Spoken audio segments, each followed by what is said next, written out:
hop uncensored, viral breaking news. Oh God and Sammy, two stand-up dudes, raw and uncut interviews. Feed the culture in the world, ever changing. The brothers bringing you closer. Mikey tapped in, hottest unbiased content. Like, share, subscribe, leave your thoughts in the comments. Screaming the truth louder than they scream the lies. Unplugged from the matrix, support my God. Podcast that bypass the test of time. Hip hop uncensored, here to open your mind. Bringing you the latest from the world of entertainment. It's time to get into it. Y'all ready? Let's do it.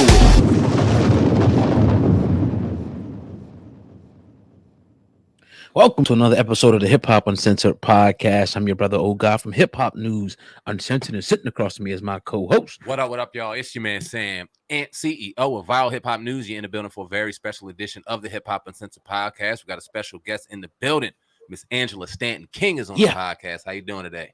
Hi. Thanks so much for having me on the show.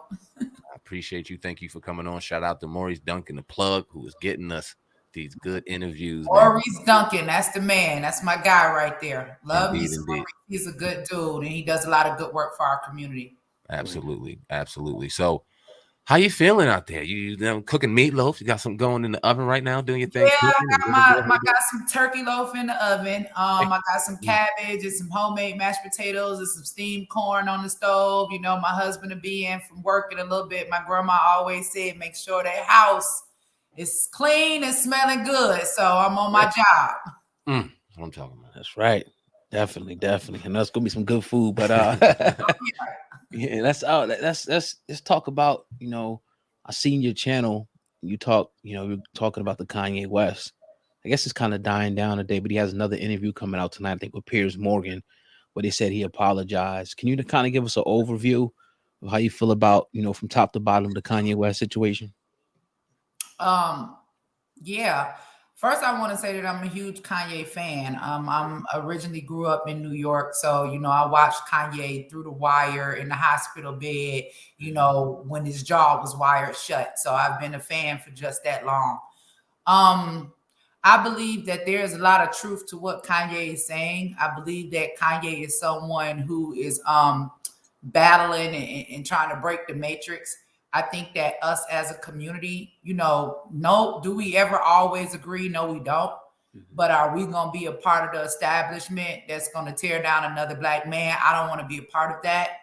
I didn't necessarily agree with him wearing the White Lives Matter shirt. There were some comments that he made, surrounding the whole George Floyd thing that I didn't necessarily agree with, because I believe two things can be true. I believe that George Floyd was high, and I do believe that the police officers killed him. And I don't think that being high is an excuse for somebody to kill you, because I've been to prison and I was locked up with a lot of white crackheads, and they didn't have nobody knee on their neck for 9 minutes. So, but outside of those two things, if we're paying attention to what Kanye is saying, it's no different than what we've heard other people say that come against the establishment, and then the next thing we know, they're silenced and completely torn down. I completely support freedom of speech. We don't have to agree with everybody, with everything everyone says, but we should agree with their right to be able to say it. Well said.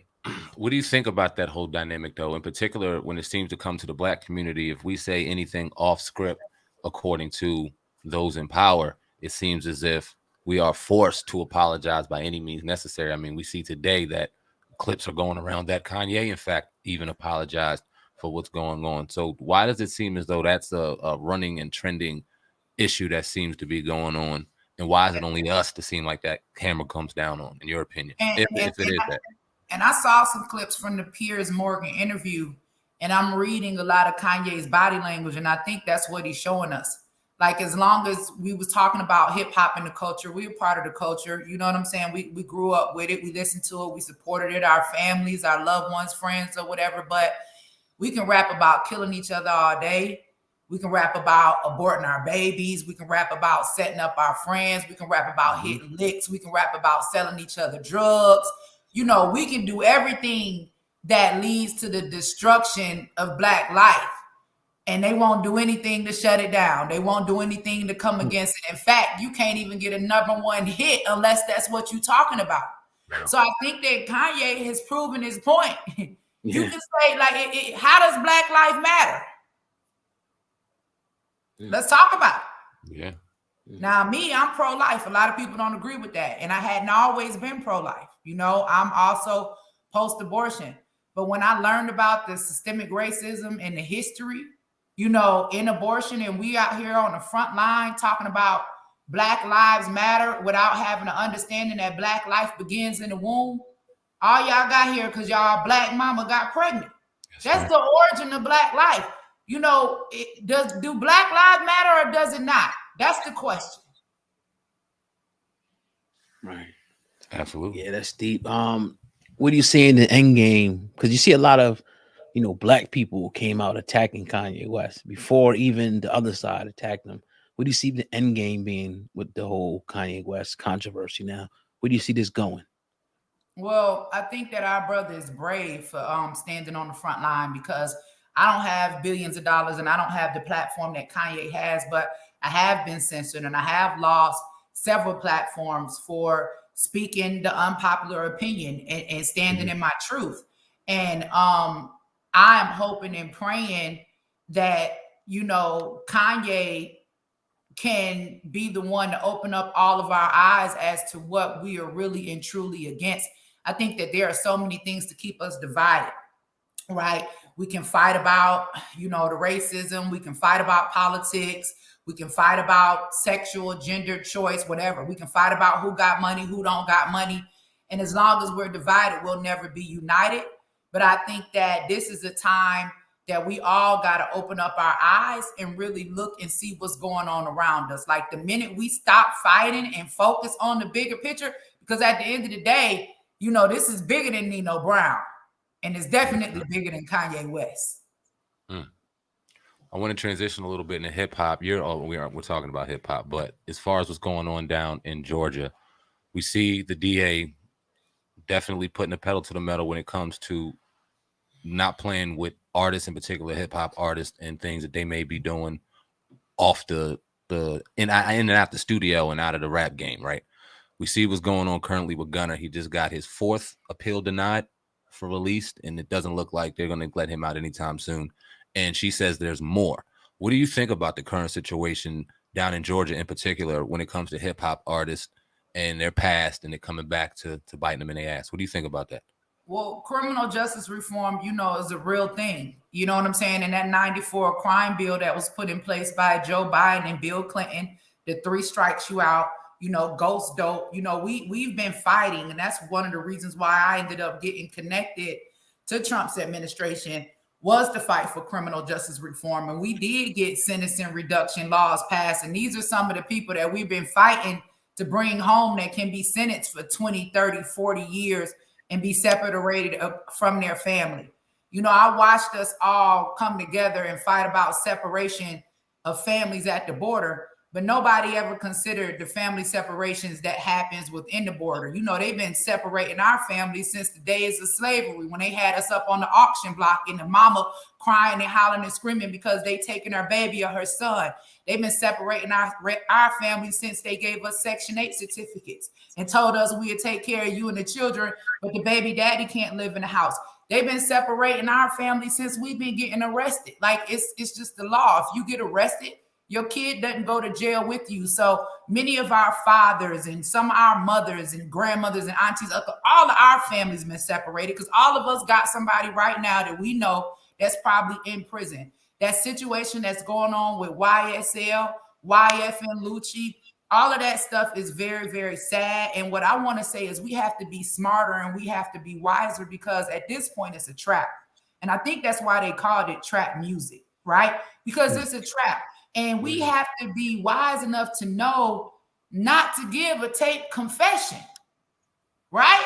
Like, come on. At some point, we got to become critical thinkers. Now, I don't condone that type of behavior in no kind of way, because I lost my children's father. He was in the rap game. He was murdered last year by a friend. You know, we just got to stop contributing to the destruction. We are contributing factors to our own demise. And that's what we're seeing in that very situation. But I can hope and pray that while what's happening in Fulton County, and they have this huge focus, you know, on these rappers and the rapping gangs or whatever, that they don't forget about MS-13. You know, why they leaving the borders open and we got all of these illegal immigrants, because before Joe Biden took in office, like I remember them fighting against all of these MS-13 gangs, but now all of a sudden the focus is now on hip hop and local rappers. So we got to be wiser and watch what we say. I'm not sure if you're familiar with C. Dolores Tucker, but we had a conversation maybe a couple weeks ago about how she was probably right about, her advocacy against, the negative hip Tupac hop. said Dolores Tucker was a motherfucker. That's what he said. I remember. I was a huge Tupac fan too, but was she right? We said, yeah. We said, unfortunately, yeah, she was correct. When she, my cousin articulated it beautifully when he said she was like that grandmother, that wise grandmother that knew and seen it way before it happened and was trying to warn people, but because we were so passionate about something, we ain't hear it, and now look at the monster we have. And we most certainly have created a monster. And although it is true, we do need to fight against systemic racism. We need to fight white supremacy, but we have to understand that Black life is under attack at every angle. We have to deal with white supremacy. We got to deal with statistic racism. We have to deal with the women and even some of our men now having no value for life. The minute that they get pregnant, the first thing we screaming is abortion. We have to recognize the fact that a lot of our rappers being murdered every single month. We hearing about a different rapper, and it's by somebody that's from our own community. If we're gonna put a value on Black life, then we got to put a value on Black life. It ain't no one way to end Black life. We just gonna go after white supremacy and not add in all of these other factors, because all of them are contributing factors to our extinction or depopulation. Powerful. Absolutely. Now, you being in the public eye and kind of having an eye on what the media and what the other side looks like in the industry, doing various interviews and things like that. What's your overall thoughts on Hollywood and music and entertainment and how it's ran? We often hear the conspiracy theories of how, the Illuminati is running it, or there's powers that be that have their hand over it. And we see things in real time that further those thoughts and further those opinions, but kind of having an eye on it from your perspective. What's your overall thoughts on Hollywood? I gotta agree with Malcolm X when he said he who controls the media controls the masses, because what we're doing now is we're being fed information from other people's thoughts or opinions and not necessarily doing our own research. Like, we just click on the Breakfast Club and hear what Charlamagne the God had to say in regards to his comments to Kanye, but did we sit down and watch the video in its entirety for ourselves? We might get up and click on the Shade Room and see one little small clip from the Shade Room, but we didn't see what happened 30 seconds before. We didn't see what happened 30 seconds after. So we're not getting all of the information. How can we make informed decisions if we don't have the information? So they are basically discriminating against us and oppressing us by withholding important information that can possibly save our lives when it comes to making a critical decision. I want to go back when your time in prison. How did you hook up with Donald Trump? Did you advocate to hook up with him? Can you kind of take us back to that whole time? So, mind you, I was in prison back in the early 2000s. So in 2004, I was chained to a bed, giving birth to my daughter with the sheriff watching. This is for a nonviolent charge. I'm a 3 times national bestseller. My book, Lives of a Real Housewife, made Amazon #1 3 different times. You may have heard about it because I was sued by Phaedra Parks for $30 million for telling my life story.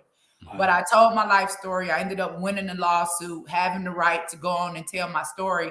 And after I won the lawsuit, I had a reality show on BET that was produced by Queen Latifah called From the Bottom Up. While I was on that reality show, the minute after, I think Trump had announced that he was running for president. When I had gotten out of prison, however, back in 2005, I had absolutely nowhere to go. I had 4 children at home waiting on me. I was given a $25 check and a bus ticket, told to go start my life over. While I was in prison, my mother had died of a massive heart attack. My grandmother died 6 months after my mother. I wasn't allowed to attend either funeral because Brian Nichols had shot up the courthouse. So when I was released from prison and me and my children were going from shelter to shelter, this is when my transition in politics really began, because prior to me going to prison, I could collect welfare, I could get Section 8. But once I got out of prison and was a convicted felon, I no longer had access to those things. So now I had to really begin to build my life, try to figure out how to start a business so that I could survive. So one day I ended up going to this women and children crisis center looking for help for me and my kids. Mm-hmm. And I walked in that day looking for a job. And the lady sitting behind the desk hired me, helped me get my apartment. But it happened to be Alveda King, who is the niece of Martin Luther King Jr. Okay. Alveda King, after all of these years, I continued to work with her. We continued to work in our community in the nonprofit sector, but she was connected to President Donald Trump. And so I had watched one day, Trump made an announcement that if anybody wanted to fight for criminal justice reform, or if they knew somebody that had been left behind in prison, that he would be willing to talk to them, because he was looking at the First Step Act. And I saw, like Jay-Z and Meek Mill and everybody was like, nah, we don't rock with Trump. We not going. And so I called my godmother, Alveda, and I was like, this is not about me. But if I can use my story to help pass criminal justice reform, to help get laws changed, to get people home, then that's what I want to do. And I think it was maybe a week later, I was sitting in front of President Trump. I was telling him my story about how I had been born in this dysfunctional family, why I made the mistakes I made, me going to prison, why people need a second chance. And the next week, he signed the most historic criminal justice reform legislation ever. He signed the First Step Act, and then he also made it illegal for them to chain women to the bed during childbirth. From there, I went on to advocate for other people that were in prison, in particular, Kwame Kilpatrick, the former mayor of Detroit. I walked his paperwork into the White House myself. And we know that on Trump's last day in office, he commuted Kwame's sentence. So there were a lot of people that were released during Trump's administration. There are a lot of people that got their sentences commuted. And that was my fight, reuniting our families. I ended up getting a pardon myself. Once I got the pardon myself, I said, you know what? Let me run for office. Let me be an example to our community, to our people. I come from where they come from. My story is just like theirs. Like, you can't deny me, but let me run for office and show us that there is another way, right? That we can still be successful. It don't matter if we were single mothers. It don't matter if we went to prison. It don't matter if we have a baby daddy serving life without parole and another baby daddy in the grave. None of those things matter. You can rebuild yourself. And I'm still here fighting. That's where we're at. Hearing that, I want to ask you a question about Section 8, because we know a lot of people and reasons why they put people on Section 8 is so they can get so dependent on it that they don't ever have the mind and the will to get out of that. You were forced into that. You had it before. You went into prison. You got out. You weren't allowed to have it. You had 4 kids, and you just had to start digging and getting back out. What happens hypothetically if Section 8 and assistance gets taken away completely? Do we, as a people, the people on it, do they just crumble, in your opinion, or will they rise, and will we see more stories like yours? I would hope that they would rise and we would see more stories like mine, because you've got to figure out a way to survive. Survival kicks in, right? It's just like having a spoiled kid. If your parents are doing everything for you, why should you do it yourself, right? If we got some grown kids out here, they don't even pay their own rent. Parents paying their rent. They don't even think about paying it because somebody is paying it for them. But if you find yourself in a position where you have to do it, then you'll figure out a way to come. And I think that, I hate to say it, but going to prison and having that experience, it actually saved my life, because had I still been allowed to receive those benefits, I never would have stepped out of that safety net, because my whole way of thinking back then was, man, I won't be able to make enough money, or I won't be able to survive, or I got to work, or what if I have to stop my job because I got to take care of the kids, or I can't afford childcare, because they also keep you tracked. Because they say in order to get Section 8, you can only make a certain amount of money. Yeah. In order to get these welfare, these 30-day food coupons, you can only make a certain amount of money. So even with the food stamps, I had a revelation with that. Like, they give you just enough to keep you coming back. Mm-hmm. Like, I saw Joe Biden offer illegal immigrants $400,000 a piece crossing the border. Black people struggling here in America, they're only going to offer you 30-day food coupons, and then you got to come back. This is how they keep you tied to their system. I know a lot of women, not even 400,000, give us 25,000 to jump up and start a business. Give us a down payment on a home, anything. Let's be serious. Right. Speaking of that, what do you think about the Biden administration?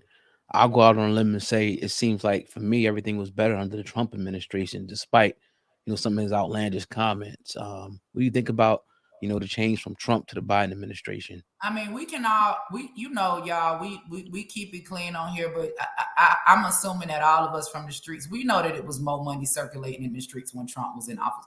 Trump is a businessman, right? So Joe Biden and his people, they get in office and their whole agenda is LGBTQ, and it's nothing against that community. I have a child that's a member of that community. For those people that know my story, they may have seen me on Dr. Phil. But at the end of the day, why are we being characterized or basing the civil rights movement off of, a sexual preference? And we have lost our fight for civil rights as a people. And we are worried about hurting feelings. We worried about being silenced like they doing to our boy Kanye. And at the whole time, there's a whole agenda, right? Silencing people like me, silencing people like Kanye, making you think that all Republicans are white supremacists and don't care about you. But then there's an agenda coming after our children. Nobody wants to talk about what's being forced on our children in the Board of Education signed by executive order by Joe Biden. Like, it's not okay for you to send John to school and the teacher to tell him his name is Mary. It's not okay. We have to protect our children. And the reason why we got to protect our children is because when we protect our children, we protect our bloodline. Like I said before, does Black life matter or not? Powerful. Yeah. Definitely powerful. We have Angela Stanton King on the Hip Hop Uncensored podcast. Hit that like button, that 5-star rating, wherever you happen to be watching or listening. We definitely appreciate it. Ms. King, I want to ask you about the male role in the household and how it's viewed in Hollywood and throughout media. How important is the male image to us as a people, and how important is the imagery? And what do you think about the imagery and how we're portrayed in America? I think that we have gone so far away from common sense when we have to ask how important is the male. The male is so important that the woman can't even get pregnant without the male. We can talk about all of these different type of relationships all we want, but at the end of the day, it takes a man's sperm and a woman's egg in order to create a life. So if it takes the sperm from a man and the egg from a woman to create a life, to create me, to create both of you sitting there, if it takes both parties to create the life, then most certainly it takes both parties to what? Sustain the life, okay? Now, many of us know that we have come from single parent homes and we have had situations where maybe the father wasn't present and we turned out just fine. A lot of us have not, but there is a reason for the father to be in the home. Now, my story, perfect example. Got out of prison. I had 3 sons, right? 2 daughters. My oldest daughter was in New York, but my 3 sons. Here I am, a single mother, struggling. Nobody wants to give me a job. I don't get any housing assistance. I'm out here trying to make it happen, and the fathers are in prison. Now, there is an absence there. So now I have, right, a 21, I'm sorry, but he was 19 at the time, a 21-year-old who basically idolizes, looks up to me, wants to be just like me, looks just like me, has basically transitioned into me. It is very important for the male to be in the home because the male is what? The provider, the protector. There's a reason for these roles. See, now we got an education system that wants to take away your rights. It's a reason for the mother to be in the home and for the father to be out working. The mother is the nurturer. She is there to protect the mind of the child. What happens when the father is not in the home and the mama is at work? All of a sudden, Hollywood becomes the parent. Mm-hmm. The teacher becomes the parent. The internet becomes the parent. And over time, you realize as an adult, the parent, that you looking somebody in the face that you don't even know. 18 years done went by. You have let a public education school system have your child's mind for 40 hours straight a week. Let's think about it. Mm-hmm. When you come home, you're tired. Most parents, especially in the single parent home, when you come home and you got 4 children, You want to go through everybody's homework, but do you got enough time to go through everybody's homework and cook and feed them and wash clothes and clean up? It's not really realistic. So yes, we do need to go back to the nuclear family, and look what's happening. Our children have no respect. Like, they're getting killed by the police, by each other, because there's no value of life. And if we're not disciplining our children in the home and making them respect us as parents, how do you believe that they're going to respect any other member of authority? Very well said. Are you do you have any upcoming like political, runs that you're going to be trying to go for? Mayor? Man, I'm right now I'm kind of focused on this Auntie Angie's house. AuntieAngie'sHouse.com. People can go check out. But this is a property that I acquired in the historic King district, and we're going to turn this into a maternity home for women. Right now, up on the whitehouse.gov, they have a proclamation. It's called the Black Maternal Health Week, where they are saying that Black women are 3 times likely to die compared to white women, regardless of their income or education. Now, that in itself is so profound, because I'm like, hold on, wait a minute. Black women, we've been giving birth since the beginning of time. We done went from grandmama and them having 10, 12, 13, 14, 15 babies to now y'all telling us that we're dying 3 times likely to white women, regardless of our income or education. That means that I can have enough money to afford the best health care. You telling me I'm still gonna die. That means I could be the smartest person in the world, and you telling me that I'm still gonna die. So like I said, there is a direct attack on Black life. I don't know what's going on in politics right now. I mean, every time I hear somebody Black in Congress stand up, the first thing they talking about is why Black women need abortion. Black women need resources. We need to make sure that we're protecting, preserving, and maintaining Black life. So I want to start back in the community, get back involved in the community. I want to see what they're going to do with some of these upcoming elections, and just make sure that they're honest and fair. And then I may possibly put my hat back in the ring. But right now I want to focus on helping mothers and children. That's what I want to do. So anybody that wants to support that effort, guys, please visit AuntieAngie'sHouse.com. Real quick, what's your opinion on how the Democratic Party, or how politics in general, like to kind of focus on a lot of media to sway the viewers' eyes and viewers' opinions? In particular, the Democratic Party with Black women. Like, they are a huge reason why Democratic candidates are very successful throughout their presidential runs. And when you hear the policies and when you see what's going on after the fact, it doesn't really seem to cater to Black women at all, but those are the ones, in fact, that put them in office. What's the strategy behind that, and why do you think that is? Well, we got to break out of the matrix, because everything that we're seeing right now is about identity politics, right? You want to vote for somebody that looks like you. You want to vote for somebody that sounds like you, but that doesn't necessarily mean that that person is what's best for you. We got to wake up from this, all kinfolk, right? Just because you Black and you sound good don't mean that you're what's best for me. What we got to do is begin voting for policy and not people. That's where we fail at in our community, because we don't vote policy. We vote for the person that we like. We see all of these campaign commercials that come anytime there's an election. All we see is campaign commercials being ran on each candidate that's slandering both candidates. Oh, this person did that. This person did that.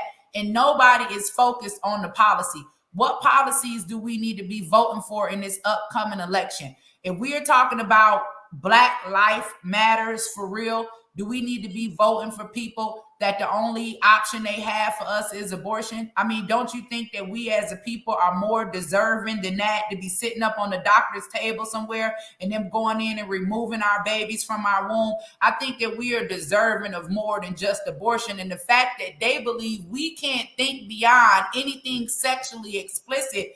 Everything in Congress right now is about Ukraine, illegal immigrants, gender identity issues for children, and abortion. How does any of that empower or uplift Black life in any type of way? Doesn't. Powerful. We definitely appreciate you, Miss Angela Stanton King, on the Hip Hop Uncensored podcast. Before we get up out of here, please let the people know where they can find you, your YouTube handle, social media handle, any upcoming events or book that you would like to promote. Please do right now. Yes, guys. So Ask Show TV is the Instagram. As you see behind me on this shelf back here, we're over on this way. You'll see I have all of my books. For those of you that do not know, I'm also a publishing house. StantonPublishingHouse.com. You can go there. You can get copies of all of the books that I've written. And I can also help you publish. We know that we're dealing with a lot of censorship. So if there's something that needs to get out, you guys need to hit me up. StantonPublishingHouse.com. Also, we are looking for everybody to support this initiative for Auntie Angie's house, guys. We asking the community to come together. We asking you all to donate at least $5 a month. We have homeless pregnant women that need somewhere to go. We have women that are in current shelters right now that need somewhere to go.